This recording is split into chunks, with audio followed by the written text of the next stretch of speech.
Hi, I'm Reiner, founder of the Mindful Leader and co-founder of the New You.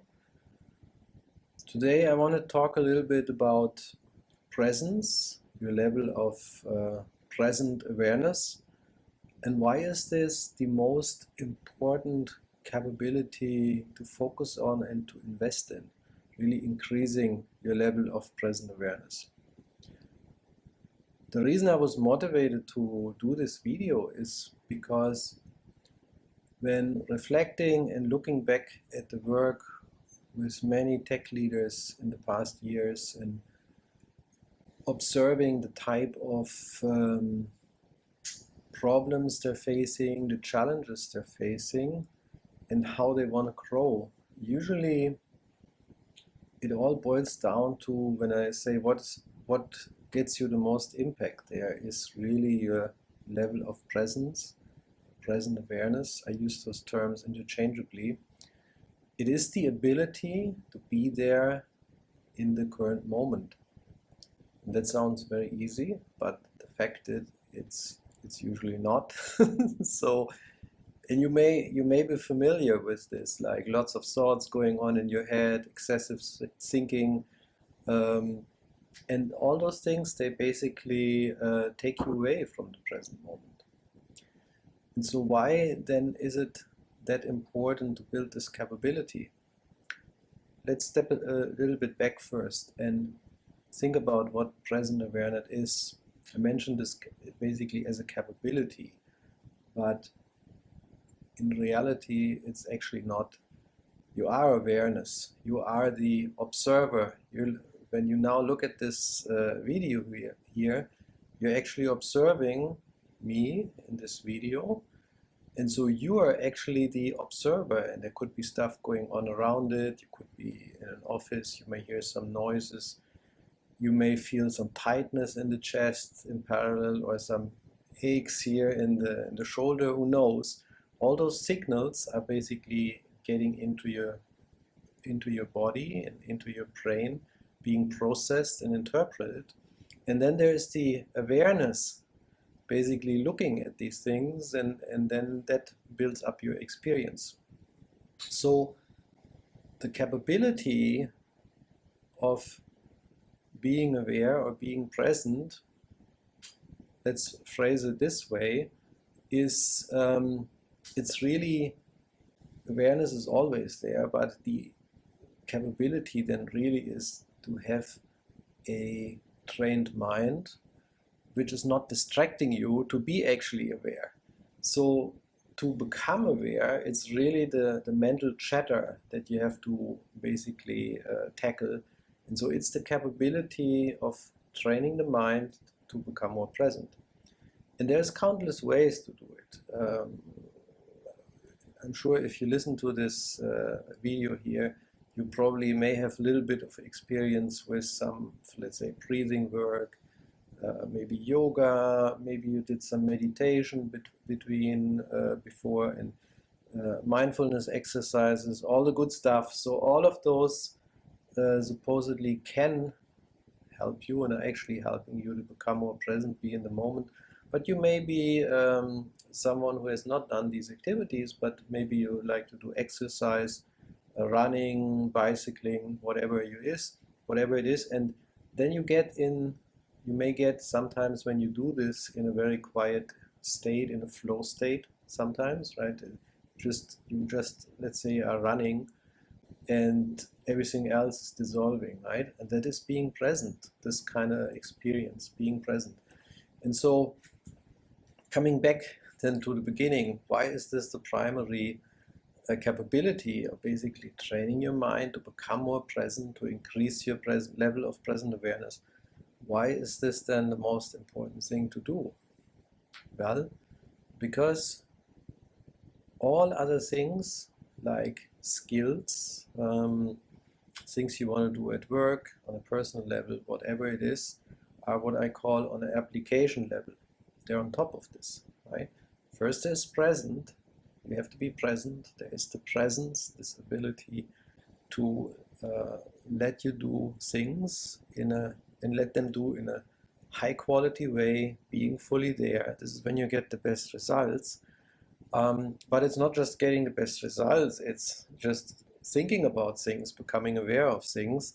Let's say you have this fabulous idea on changing your diet to a more healthy diet without sufficient level of presence. You do this a few days.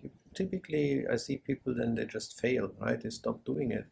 They're not aware anymore. The awareness is the thing that reminds you, oh, I wanted to do this actually. This is the awareness.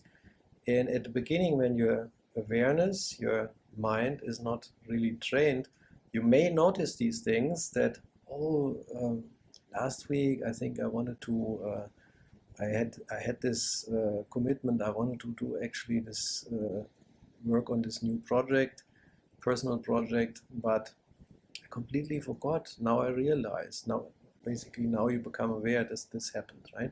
And so if you can increase your level of awareness, these delays in terms of noticing things that you didn't want to do and that you would actually wanted to do, those gaps, they become smaller, right? So at the end, you may actually become aware of things while you're doing them, right? So you may notice you're eating some ice cream, and in the same moment you realize, oh, wait a minute, why do I eat this ice cream? It's not good for me. There's a lot of sugar in there. In fact, like a scoop of ice cream may have anywhere between 20-30 grams of sugar or even more, right? And so why do I eat this? Is it a good choice for me to do this now? Then you can make a conscious decision.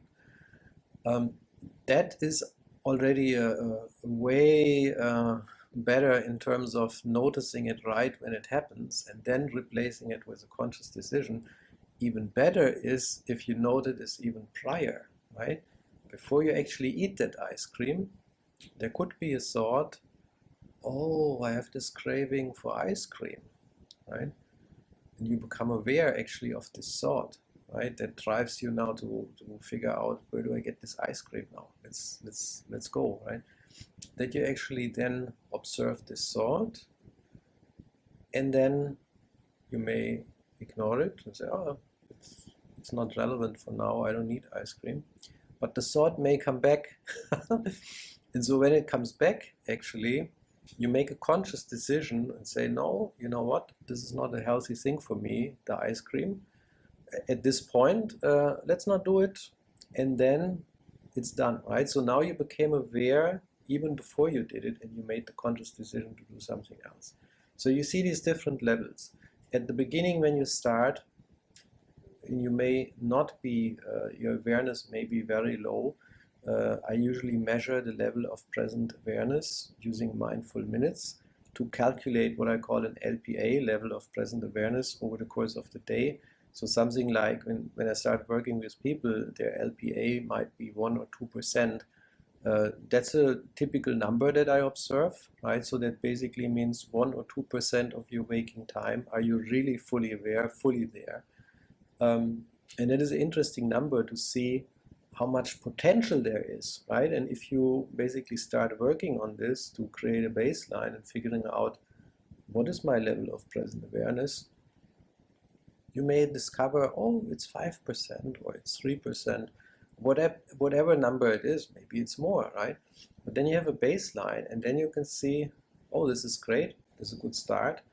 Let's improve it, let's make it, let's increase it. And then the reason we want to do it is, I mentioned these different stages, right? So the first stage many people start with, and they're not even aware that something that they wanted to do is not happening, right? It's completely out of their mind. It's basically, it's not even, the awareness is not even there. So that is the lowest point of awareness. The other point I mentioned earlier is, if you notice something that you wanted to do, you didn't do it, but you notice it in the future, and the closer this goes to the present moment, that you actually realize what's happening in the present moment now, right? That is already a big progress. And then later, if you can move even before you do it and become aware of what actually is going on and whether you really want to do it, that is where you want to go. And then what's happening with this type of capability, all the other things that I mentioned before, what I call the application level, right? As a computer scientist, I look at things in terms of software architecture, right? And there's some good analogies in there. Is basically awareness is the thing that is really the fundamental piece, the observing of everything, and then skills, learnings, and all these type of experiences that you can build on top of this, they will benefit from a higher level of experience because now you're fully there. That means you give it all you have. You have a different type of energy, alertness, and quality that goes into it. So that's why it's important building out this capability of becoming more present. And everyone is different. There's all kind of different methods that you can try. Important is always to find a way how you can measure progress. And those are all things that I publish. You can find more articles on this on my blog on how to do it. I also offer some really intense training, what I call 10x, increasing your level of present awareness by a factor of 10x, right? So this 10x training is really intense, but for those who are ready to do it, many people and business leaders and technology leaders went through it. It made a big difference, and it can be done in 2 to 3 months, but usually it takes a little bit longer. It's not something, it's a hard process. You'll notice it if you already started an effort to train your mind. You know it's not an easy thing to do, but it can be done, and with increased level of present awareness, things get gradually easier.